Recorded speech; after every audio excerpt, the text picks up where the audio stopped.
नमस्कार बच्चों, मैं सुचित्रा उपाध्याय, सहायक अध्यापिका, राजकीय हाई स्कूल जुग्गौर, लखनऊ से एक बार फिर से आप सभी बच्चों का अपनी कक्षा में बहुत स्वागत करती हूँ। बच्चों, आज की कक्षा में हम लोग कविकुल गुरु कालिदासः पाठ के तृतीय भाग का अध्ययन करेंगे। तो चलिए बच्चों, कक्षा को आगे बढ़ाते हैं। सबसे पहले हम यह देख लें कि आज के व्याख्यान में हम किन किन बिंदुओं पर चर्चा करेंगे। सबसे पहले पूर्व व्याख्यान की पुनरावृत्ति, अर्थात पिछली कक्षा में हम लोगों ने जो भी पढ़ा उसको संक्षेप में जानेंगे। उसके बाद गद्यांश संख्या 7 का, 7 खा एवं 8 का वाचन और हिंदी में अनुवाद पढ़ेंगे। गद्यांश में आए हुए कठिन शब्दों का अर्थ जानेंगे और उसके बाद आपके लिए अभ्यास कार्य। पिछली कक्षा में बच्चों जो भी कुछ हम लोगों ने पढ़ा उसको एक बार दोहराते हैं, उसके बाद आगे बढ़ेंगे। सबसे पहले गद्यांशों के अनुवाद के माध्यम से आप लोगों ने जाना कि कालिदास का जन्म ब्राह्मण कुल में हुआ था। कालिदास शिव के भक्त थे और साथ ही राम के प्रति भी उनका विशेष अनुराग था। गद्यांशों के अनुवाद के ही माध्यम से आप लोगों ने महाकवि की रचनाओं के भी विषय में जाना। सबसे पहले रघुवंशम महाकाव्य में महाकवि ने इक्ष्वाकु वंश के समस्त राजाओं की उदारता का वर्णन किया है। कुमार संभवम महाकाव्य में स्वामी कार्तिकेय के जन्म का वर्णन है। उनके जन्म की कथा को कवि ने अपने इस महाकाव्य में रचित किया है। उसके बाद बच्चों महाकवि के 2 खंड काव्य हैं, जिनमें से एक मेघदूतम में यक्ष और यक्षिणी के प्रेम का वर्णन किया है वियोग श्रृंगार के आधार पर। ऋतु संहार में कवि ने भारतवर्ष में पाई जाने वाली 6 ऋतुओं का अत्यंत ही सजीव वर्णन किया है। नाटकों में महाकवि ने 3 नाटकों की रचना की है। मालविका अग्निमित्रम नाटक में मालविका और शुंग वंशीय राजा अग्निमित्र के प्रेम का वर्णन किया है। विक्रमोर्वशीयम में पुरूरवा और उर्वशी के प्रेम की कथा का वर्णन है। अभिज्ञान शाकुंतलम, जो कि कालिदास जी की सर्वप्रसिद्ध और लोकप्रिय रचना है, इसको महाकवि ने 7 अंकों में इसकी रचना की है, जिसमें दुष्यंत और शकुंतला के प्रेम की कथा का वर्णन है। तो बच्चों अब आगे बढ़ते हैं। अभी तक आप लोगों ने इस अध्याय के 6 गद्यांशों का अनुवाद हिंदी में पढ़ा है। आज हम 7वें गद्यांश से प्रारंभ करेंगे। 7वां गद्यांश बच्चों 2 खंडों में हमने विभक्त किया है। ये आपका 7वें का अर्थात 7वें गद्यांश का प्रथम खंड है। सबसे पहले मैं इसका वाचन करूंगी, फिर इसमें आए हुए कठिन शब्दों का अर्थ जानेंगे और उसके बाद गद्यांश का हिंदी में अनुवाद। वस्तुतः कालिदासः मूर्धन्यतमः भारतीयः कविरस्ति। एकतस्तस्य कृतिषु काव्योचित गुणानां समाहारः दृश्यते। अपरतश्च भारतीय जीवन पद्धतेः सर्वांगीणता तत्र राराजते। काव्योत्कर्ष दृष्ट्या तस्य काव्येषु मानव मनसः सूक्ष्मानुभूतिनामिन्द्र धनुः कस्यापि सहृदयस्य चित्तमावर्जयितुं पारयति। प्रकृतिरपि स्वजड़त्वं विहाय सर्वत्र मानव सहचरी वाचरति। रघुवंशे दिग्विजयार्थं प्रस्थितस्य रघोः सभाजनं वनवृक्षाः प्रसूनवृष्टिभिः सम्पादयन्ति। मेघे विरहोत्कण्ठितस्य यक्षस्य प्रेमविह्वलतायाः अद्वितीया सृष्टिः परिलक्ष्यते। अब इस गद्यांश के कठिन शब्दों का अर्थ देखते हैं। राजते अर्थात अत्यंत सुशोभित हो रही है। सूक्ष्मानुभूति नाम इंद्रधनु, यह शब्द बच्चों आपका 3 शब्दों से मिलकर बना है। सूक्ष्म अनुभूति नाम इंद्र धनु। इस शब्द का अर्थ हुआ सूक्ष्म अनुभूतियों का इंद्र धनुष। आवर्जयितुम अर्थात प्रभावित करने में, पारयति समर्थ होता है। सहचरीव का अर्थ है साथ रहने वाली के समान। पुनः गद्यांश की ओर। वस्तुतः वास्तव में कालिदासः कालिदास मूर्धन्यतमः सर्वश्रेष्ठ भारतीय कविरस्ति भारतीय कवि हैं। वास्तव में कालिदास सर्वश्रेष्ठ भारतीय कवि हैं। एकतः तस्य एकतः अर्थात एक ओर तस्य उनकी कृतियों में काव्योचित गुणानाम समाहारः दृश्यते।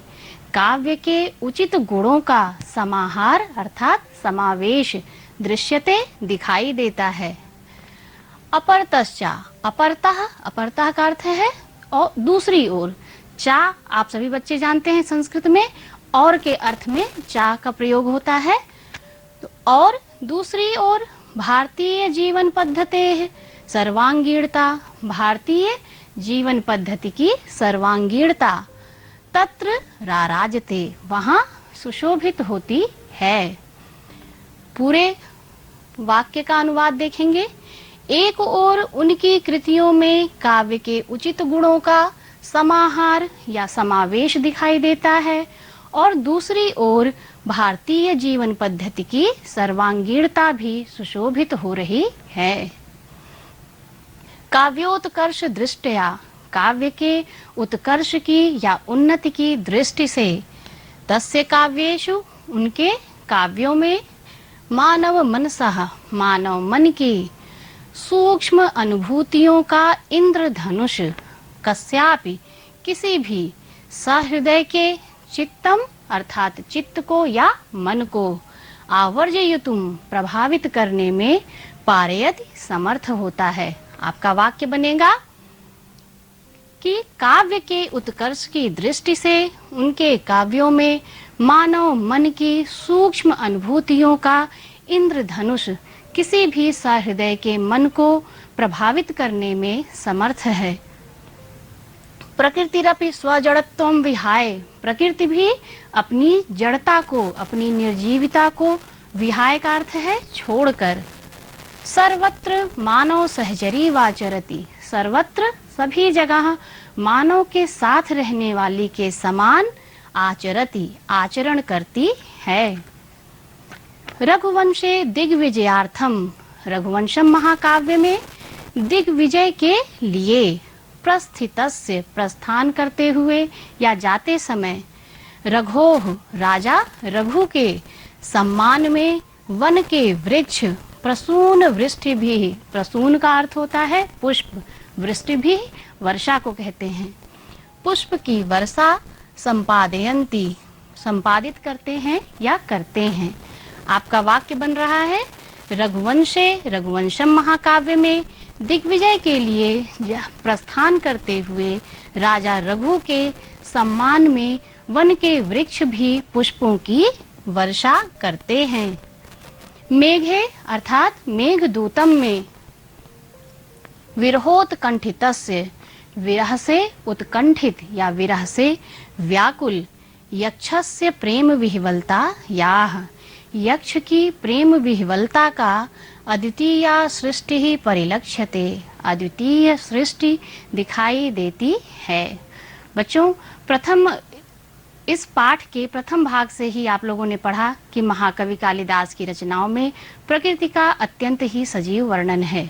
तो इस गद्यांश में महाकवि के प्रकृति वर्णन के ही विषय में बताया जा रहा है। उनकी रचनाओं में प्रयुक्त कुछ उदाहरणों को इस गद्यांश में प्रस्तुत किया गया है। जैसे कि रघुवंशम महाकाव्य में जब राजा रघु दिग्विजय के लिए प्रस्थान करते हैं तो वन के वृक्षों से जो पुष्प गिरते हैं कवि उसमें कल्पना कर रहा है कि मानो वह वृक्ष राजा रघु के सम्मान में पुष्पों की वर्षा कर रहे हों। तो बच्चों अब अगले गद्यांश की ओर चलते हैं। गद्यांश 7वें का खा। तत्र वाह्यांतः प्रकृत्योः मर्मस्पृग वर्णनम् अस्ति कविदृष्ट्या मेघः धूम ज्योतिष सलिल मरुताम सन्निपातो न भूत्वा एकः संवेदनशीलः मानवोपमः प्राणी अस्ति सा रामगिरेः आरभ्यलकाम यावत् यस्य कस्यापि सन्निधिं लभते तस्मै हर्षोल्लासो वितरति। शाकुंतल नाटके पतिगृह गमन काले आश्रम पादपाः स्वभगिन्यै शकुन्तलायै आभरणानि समर्पयन्ति।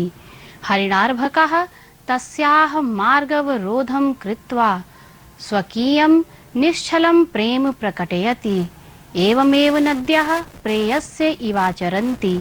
सूर्यः अरुणोदयवेलायां स्वप्रियतमायाः नलिन्याः तुषारबिन्दुरूपाणि अश्रूणि स्वकरैः परिमृजति। अब इस गद्यांश में आए हुए कठिन शब्दों का अर्थ देख लेते हैं। वाह्यांतः, यह शब्द बच्चों दो शब्दों से मिलकर बना है, वाह्य और अंतः, अर्थात बाहरी और आंतरिक। मर्मस्पृग का अर्थ है मर्म स्पर्शी या हृदय को छूने वाला। धूम ज्योति सलिल मरुताम, धूम धुआं, ज्योति अर्थात प्रकाश, सलिल आप सभी बच्चे जानते होंगे, सलिल कहते हैं जल को और मारुत कहते हैं वायु को। तो अर्थ हो गया धुआं, प्रकाश, पानी और वायु। आरभ्यल काम, यह शब्द भी दो शब्दों से मिलकर बना है। आरभ्य धन अलकाम, आरंभ करके अलका को, अलकापुरी को कह रहे हैं। सन्निधिम अर्थात समीपता को। पुनः चलते हैं अनुवाद की ओर।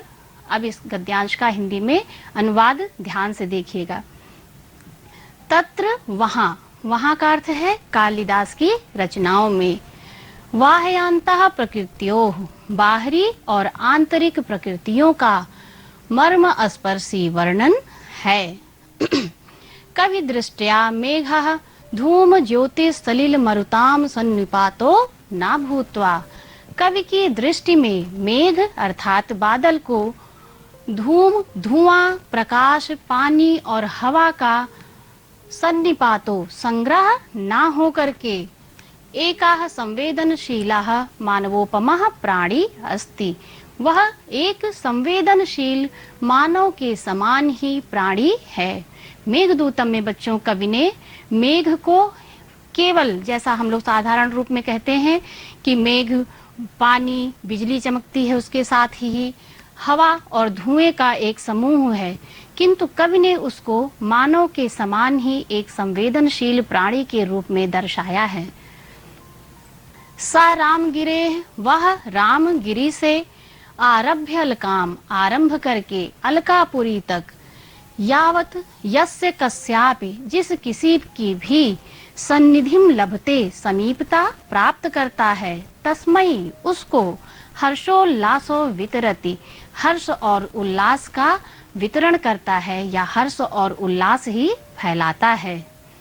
शाकुंतल नाटके, अभिज्ञान शाकुंतलम नाटक में पतिगृह गमन काले, पति के घर जाते समय, आश्रम पादपाः, आश्रम के पौधे, स्वभगिन्यैः, अपनी भगिनी कहते हैं बहन, बहन को, अपनी बहन शकुंतला को, आभरणानि समर्पयन्ति, आभरण अर्थात आभूषण समर्पित करते हैं या प्रदान करते हैं। हरिणार्भकः, यह शब्द भी दो शब्दों से मिलकर बना है।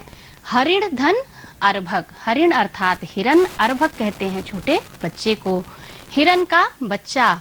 तस्याह, उसकी अर्थात शकुंतला के, मार्ग अवरोधम कृत्वा, मार्ग को अवरोध अर्थात रोक करके, स्वकीयम, अपने निश्चल प्रेम को प्रकट करता है। एवमेव नद्यः प्रेयस्य इवाचरन्ति, और नदियां भी प्रेयसी के समान, इव के समान, आचरन्ति आचरण करती हैं। सूर्यः अरुणोदय वेला याम, सूर्य अरुणोदय वेला में, अरुणोदय जब सूर्य का उदय होता है या सूर्योदय के समय, स्वप्रियतमायाः, अपनी प्रियतमा, नलिन्याः, कमलिनी, कमलिनी का पुष्प जो सरोवरों में खिलता है, कमलिनी के तुषार बिंदु रूपाणी, तुषार कहते हैं ओस को, ओस के बूंद रूपी अश्रूणी, आंसुओं को, स्वकरैः, स्वः अर्थात अपने, करैः मतलब हाथों से, अपने हाथों से, परिमृजति अर्थात पोंछता है। इस गद्यांश में बच्चों महाकवि कालिदास के रचनाओं में किए गए सजीव प्रकृति के सजीव वर्णन के कुछ उदाहरण प्रस्तुत किए गए हैं। जैसे कि पहला उदाहरण आपने देखा कि मेघ को कवि ने एक संवेदनशील प्राणी के रूप में चित्रित किया है अपनी रचना मेघदूतम में। उसी प्रकार शाकुंतलम नाटक में, अभिज्ञान शाकुंतलम नाटक में शकुंतला जब पति के घर जाने लगती है, उसकी विदाई के समय का दृश्य कवि ने चित्रित किया है। कहते हैं कि जो उसने पुष्पों के आभूषण पहने हैं, उसमें कवि कल्पना करता है कि ऐसा लगता है मानो आश्रम के वृक्षों ने अपनी बहन को आभूषण प्रदान किए हों। एक अत्यंत सजीव वर्णन कवि ने किया है, जो कल्पना की है कवि ने। आप सभी जानते होंगे शरद ऋतु में जब ओस की बूंदें पड़ती हैं और जो कि सूर्योदय जैसे ही सूर्योदय होता है, वह ओस की बूंदें धीरे धीरे करके छटने लगती हैं। तो कवि ने यहाँ कल्पना किया है कि कमलिनी के पुष्प पर जो ओस की बूंदें पड़ी हैं, वह सूर्योदय होते ही हट जाती हैं, जिसमें कवि यह कल्पना कर रहा है कि मानो सूर्य अपने हाथों से, सूर्य के हाथ क्या हैं? उसकी किरणें, अपने किरण रूपी हाथों से उसके आंसुओं को पोंछता है। इसी प्रकार के अनेक उदाहरण आपको महाकवि की रचनाओं में मिलेंगे। इन्हीं आधार पर कहा जाता है कि महाकवि की रचनाओं में प्रकृति का वर्णन देखने योग्य है। अगले गद्यांश की ओर चलते हैं बच्चों। यह आपका 8वां गद्यांश, जिसका प्रथम खंड है ये। इस गद्यांश में महाकवि कालिदास के रचनाओं में प्रयुक्त काव्य सौंदर्य के तत्वों के विषय में बताया गया है। कालिदास काव्येषु अंगीरसः श्रृंगारो अस्ति, तस्य पुष्ट्यर्थं करुणोदयो अन्ये रसाः अंगभूताः, रसानुरूपं क्वचित् प्रसादः क्वचित् च माधुर्यं, तस्य काव्योत्कर्षे सहायं कुरुतः। वैदर्भीरीतिः कालिदासस्य वाग्वश्येव सर्वत्रानुवर्तते, अलंकार योजनायां कालिदासो अद्वितीयः। यद्यपि उपमा कालिदासस्येत्युक्तिः उपमा योजनायामेव कालिदासस्य वैशिष्ट्यमाख्याति, तथापि उत्प्रेक्षा अर्थान्तरन्यासादीनां लङ्काराणां विनियोगः तेनातीव सहजतया कृतः। कालिदासस्य नाट्यकृतिषु विशेषतः शाकुन्तले वस्तुविन्यासः अनुपमः, चरित्रचित्रणं सर्वथानवद्यं, संवादशैली संप्रेषणीयास्ति। आगे बढ़ते हैं। इस गद्यांश के कठिन शब्दों का अर्थ पहले देख लें। अंगीरसा अर्थात प्रधान रस या मुख्य रस, अंगभूता जो उसके अंग हैं या सहायक हैं, सहायक के रूप में अथवा गौड़ रूप में। वाग वश्येव, वाक वश्याधन इव, वाक अर्थात वाणी के वश में होने के समान। अनुवर्तते, अनुवर्तते का अर्थ है बच्चों अनुसरण करती है। आख्याति बताती है। तेनातीव, तेन धन अतीव उसने अधिकता से। वस्तु विन्यासः कथा वस्तु का संगठन। संप्रेषणीया संप्रेषण गुण से या प्रेषण गुण से युक्त। पुनः चलते हैं गद्यांश की ओर। कालिदास काव्येषु, कालिदास के काव्यों में प्रमुख रस श्रृंगार है। तस्य पुष्ट्यर्थं करुणोदयो अन्ये रसाः, उसकी पुष्टि के लिए करुण आदि अन्य सहायक रूप में हैं। रसानुरूपम रस के अनुरूप ही। क्वचित प्रसादः कहीं प्रसाद, क्वचित माधुर्यम और कहीं माधुर्य गुण। तस्य काव्योत्कर्षे सहायं कुरुतः उनके काव्य के विकास में सहायता करते हैं। कहने का अर्थ क्या है कि आप सभी बच्चों ने प्रथम कक्षा से ही पढ़ा कि कालिदास श्रृंगार रस का प्रमुखता से प्रयोग है उनकी रचनाओं में।